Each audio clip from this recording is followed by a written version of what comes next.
Sir आपसे जानना चाहेंगे कि कई बार ऐसा होता है कि लोगों को वायरल फ़ीवर हो जाता है, कई बार लोगों को डेंगू से फ़ीवर हो जाता है और कई बार ऐसे आम फ़ीवर भी होता है लोगों को। लेकिन लोग कन्फ्यूज़ हो जाते हैं कि किन वजह से हो रहा है। कई बार ऐसा होता है ना कि फ़ीवर आता है तो लोग सोचते थे कि डेंगू हो गया है।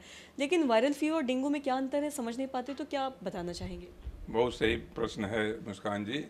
जमहूरियत के कल्याण के लिए प्रश्न आपने किया है।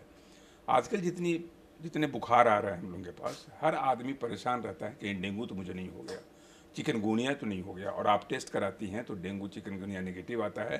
तो ये सिंपल वायरल फीवर है।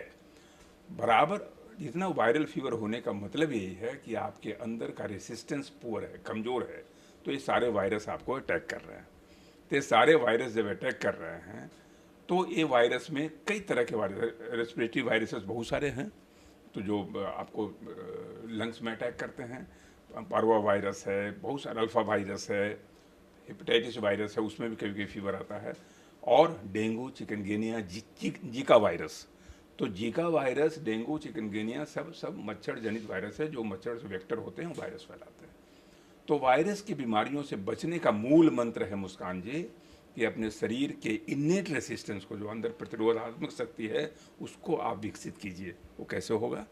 यानी अपने खान पान को स्वस्थ रखिए, रोज़ाना जो जीवन शैली है उसको स्वस्थ रखिए, अपने आप को ज़्यादा शिथिल मत बनाइए, एक्सरसाइज करते रहिए, खान पान पर ध्यान दीजिए, स्वस्थ मानसिकता रखिए, हेल्दी मेंटल स्टेट, ताकि आपका इम्यून लेवल बढ़े और बैक्टीरियल और वायरल इन्फेक्शन से बचिए।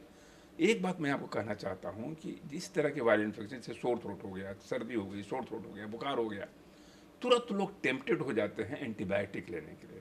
ये एक बहुत ही गंभीर परंपरा चल पड़ी है। दुकान में, दवा की दुकानों में जाइए, एक आपको एजिथ्रोमाइसिन ले लीजिए और ले लेते हैं बड़ा आराम से। पहला दिन जैसे बुखार आया, सर्दी खांसी आई, एजिथ्रोमाइसिन ले लिया। पूरी दुनिया संकट से जूझ रही है, और मैं आपको बताऊं कि आने वाले दिनों में एंटीबायोटिक रेसिस्टेंस इतना बड़ा संकट, इतना बड़ा कहर आने वाला है कि पूरी दुनिया इससे तबाह हो जाएगी। न्यूक्लियर डिजास्टर से उतना तबाही नहीं है जितना कि एंटीबायोटिक रेसिस्टेंस से है।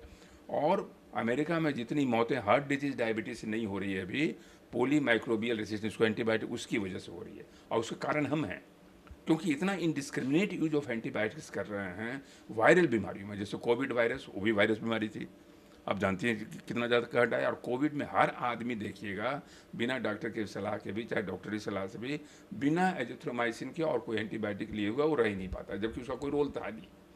तो इन सारी चीज़ों से बचना है। कोई भी वायरल बुखार आए, उसका एक ही इलाज है, पैरासीटामोल, पानी खूब पीजिए, रेस्ट लीजिए। एंटीबायोटिक नहीं देना है तब तक जब तक बैक्टीरियल इन्फेक्शन नहीं हो, चाहे कोई और अदर सेकेंडरी इन्फेक्शन नहीं हो।